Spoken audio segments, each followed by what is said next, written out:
En attendant cette séance publique à La Haye, le cabinet de guerre israélien a donné hier soir son feu vert pour la reprise des négociations indirectes pour la libération des otages à Gaza.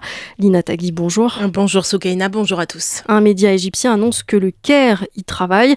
Les contacts seraient déjà établis avec le Hamas et les responsables israéliens. Oui, c'est une décision prise en réaction à la diffusion d'une vidéo qui montre l'enlèvement de soldats israéliennes par le Hamas le 7 octobre dernier. Les familles des 5 jeunes femmes ont autorisé hier la diffusion de ces images, des images qui vont renforcer la détermination de Benyamin Netanyahou à détruire le Hamas, selon ses propres mots.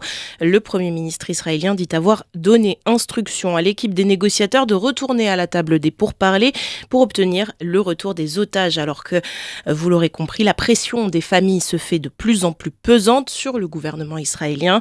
Début mai, des négociations indirectes entre le Hamas et Israël via les médiateurs traditionnels du Qatar, de l'Égypte et des États-Unis n'avaient pas abouti à un accord pour une trêve à Gaza, associé comme à chaque fois à la libération d'otages et de prisonniers palestiniens.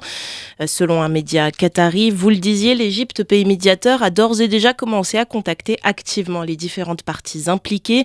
Des sources égyptiennes, elles, révèlent que la délégation israélienne se rendra bien au Caire pour discuter notamment d'un accord en termes de sécurité avec l'Égypte, ainsi que pour discuter d'une éventuelle réouverture du point de passage de Rafah.